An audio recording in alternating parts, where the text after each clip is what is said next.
ఈ ఇంట్లో మనం ఇక్కడ నుంచి చోట మేము గౌకులో ఉన్నాం మాట్లాడుతున్నాం. అట్లా సౌండ్స్ చాలా ప్యానిక్ గా బాగా పెద్ద సౌండ్స్ వచ్చినాయి. సో సంథింగ్ ఏదో అయ్యింది అన్నట్టు నేను వీళ్ళని తీసుకుని కిందకి తీసుకెళ్ళాం. మదర్ 90 years, ఆ పెద్దవాడిని కదా, ఆవిడని తీసుకుని ఇంకొక ప్రెగ్నెంట్ అమ్మని ఉంది మా దోబి ఇక్కడ మాట్లాడుతుంది. ఇంత డ్యామేజ్ అయింది హౌస్ లో, ఇది పడిపోయింది అనేది చూసేంత టైం లేదు. ముందు గవ్వ పరిగెత్తాం బయటికి, కిందకి వెళ్ళి చూసేపటికి చాలా పెద్ద డ్యామేజ్ అయ్యన్నారు. సార్ ప్రాణాపాయం కదా, ప్రాణభయం అంతే, అందులో లేవు, అంతే అదృష్టం బాగుంటే మేము లేవు అనుకోవడం తప్ప చేయగలిగింది ఏం లేదు. అంటే విత్ ఇన్ మినిట్ కూడా లేదు, విత్ ఇన్ 30 seconds కిందకి వెళ్ళే టైంకి అది పడిపోయింది. మేము ఉండుంటే ఇబ్బంది అనే భయం ఉంటది కదా. వాళ్ళందరూ లేడీస్ ఉన్నారు, మెయిన్ అమ్మాయి ప్రెగ్నెంట్ అమ్మాయి కదా, అమ్మాయికి దాడి వచ్చేస్తుంది భయంతో.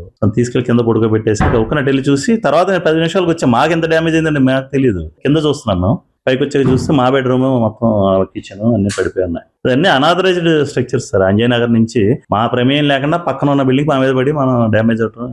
ఆల్రెడీ కంప్లైంట్ ఇచ్చిందే. అది 6 floors 7 floors. ఇప్పుడు ఇతను 7 floors కడుతున్నాడు, అండర్ కన్స్ట్రక్షన్ బిల్డింగ్ అన్నమాట. అది నా పేరు ఉమామహేష్ అండి.